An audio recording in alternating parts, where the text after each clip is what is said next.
20 के संकट के बीच भारत की राजनीति में हंगामा इस बात को लेकर हो रहा है कि ईरान और इजराइल दोनों में कौन सगा है। हल्ला बोल का यही मुद्दा रहेगा, लेकिन बहस की शुरुआत करें उससे पहले आपको ये रिपोर्ट दिखा दें।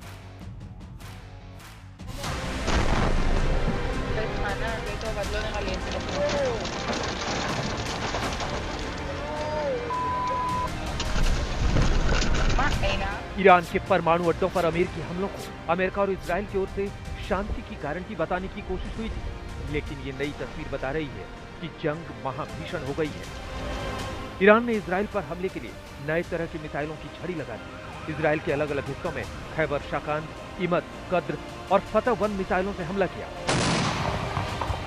इजराइल के अशदोद शहर में हुए हमले के बाद वहां कैसी अफरा तफरी मची, ये तस्वीरें इसकी गवाही दे रही हैं।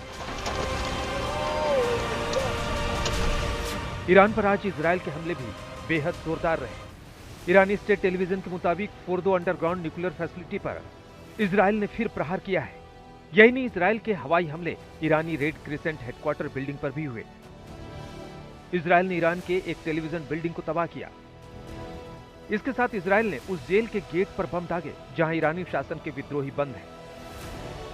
लेकिन जब मिडिल ईस्ट का तनाव इस तरह से चरम पर है और ये परिस्थिति भारत के कूटनीतिक बैलेंसिंग एक्ट के लिए चुनौतियों से भरी है, तब कांग्रेस महासचिव जयराम रमेश का ये बयान देखिए, जिसमें कहा गया, भारतीय राष्ट्रीय कांग्रेस ईरान के साथ तत्काल कूटनीति और वार्ता की पूर्ण अनिवार्यता को दोहराती है। इस मुद्दे पर भारत सरकार को अपेक्षाकृत अधिक नैतिक साहस का प्रदर्शन करना चाहिए।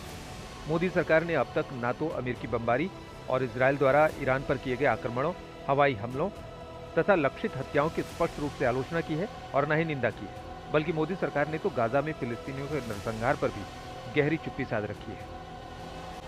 क्या इसे भारत की विदेश नीति को हिट विकेट कराने वाला बयान कहा जा सकता है? कांग्रेस का ये स्टैंड ऐसे समय में आया है जब अभी एक दिन पहले प्रधानमंत्री नरेंद्र मोदी ने ईरान के राष्ट्रपति मसूद पेजेश्कियां से बात करके शांति बहाली के भारत के स्टैंड को दोहराया था।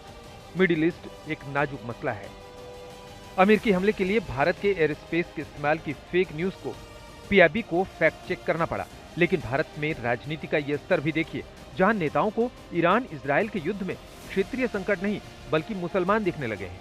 अफसोस तो मुझे इस बात का है, मुस्लिम ममालिक जो वहां पे हैं कि वो चुपचाप बैठे हो तमाशा देख रहे हैं। आज इसका हाल यह है, कल दूसरों का भी हाल होगा, मैं आपको बता देता हूँ। और अमेरिका उनको भी खत्म करने की कोशिश करेगा, जो आज खामोश है। मगर मुझे पूरा यकीन है कि उनकी बारी आएगी, जरूर आएगी। फारूक अब्दुल्ला जैसे नेता अगर मिडिल ईस्ट पर वोट बैंक का चश्मा हटा लेते तो देख पाते कि अभी मई में कतर ने राष्ट्रपति ट्रंप को बोइंग 7478 लग्जरी विमान गिफ्ट किया है।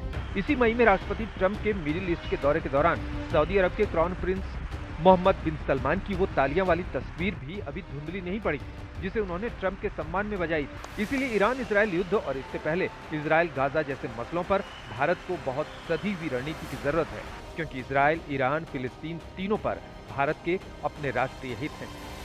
इस बीच मौजूदा ईरान इजराइल युद्ध में ट्रंप के शामिल हो जाने के बाद असली कूटनीति रूस और चीन के रुख पर निर्भर हो गई है। आज ईरान के विदेश मंत्री अब्बास अघारची से मुलाकात के बाद रूस के राष्ट्रपति व्लादिमीर पुतिन ने ईरान के supreme leader Ayatollah Ali Khamenei को शुभकामनाएं भेजी हैं। आज तक ब्यूरो।